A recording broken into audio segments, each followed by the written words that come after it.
আসসালামু আলাইকুম ওয়া রাহমাতুল্লাহি ওয়া বারাকাতুহু। সম্মানিত ভিউয়ার্স, দেশ ও দেশের বাহির থেকে যারা আমার কোরআনুল কারীম শিক্ষা কোর্সটি দেখছেন, সকলকে জানাই অন্তরের অন্তঃস্থল থেকে মোবারকবাদ।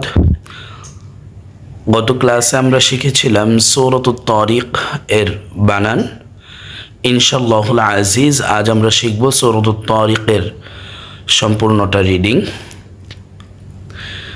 তো আসুন কথা না বাড়িয়ে আমরা আমাদের মূল কার্যক্রমে চলে যাই।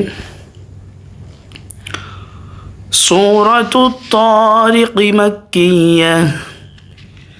বিসমিল্লাহির রহমানির রহিম।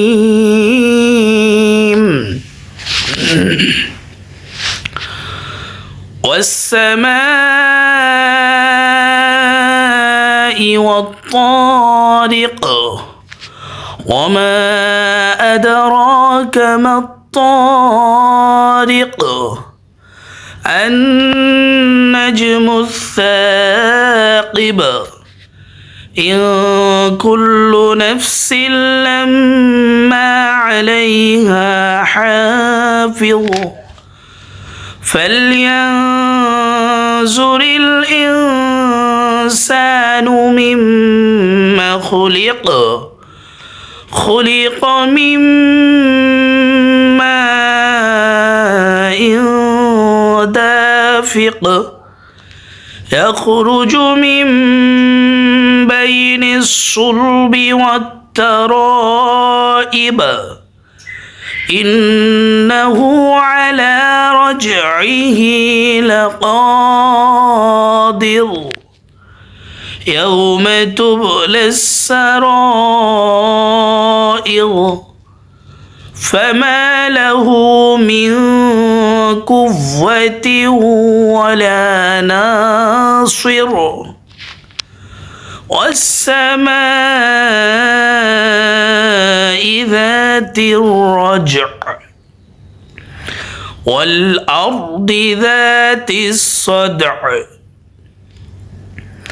إنه لقول فصل وما هو بالهزل إنهم يكيدون كيدا وأكيد كيدا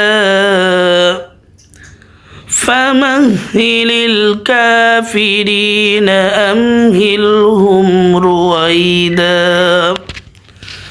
صدق الله المولانا العظيم وصدق رسوله النبي الحبيب الكريم। সম্মানিত ভিউয়ার্স, আজ এই পর্যন্তই। আপনারা কিছু মনে করবেন না, আমার আসলে গলাটা ভালো না, কাশি এবং গলা ঘের ঘের করে, যার ফলে আজকের তেলাওয়াত ওইরকম ভাবে হয়নি। অবশ্যই যদি আপনাদের শুনতে খারাপ লাগে, ভুলভ্রান্তি হয়, তাহলে ক্ষমা সুন্দর দৃষ্টিতে দেখবেন ইনশাল্লাহ। আল্লাহ পাক রব্বুল আলামিন আগামী ক্লাস পর্যন্ত আমাদের সকলের হায়াতের মধ্যে বারাকাত দান করুক। সকলে বলি আমিন। আখিরু দাওয়ানা আলহামদুলিল্লাহি রাব্বিল আলামিন। সকলে ভালো থাকবেন, সুস্থ থাকবেন। ওমা আলাইনা ইল্লাল বালাগ। আসসালামু আলাইকুম ওয়া রাহমাতুল্লাহি ওয়া বারাকাতুহু।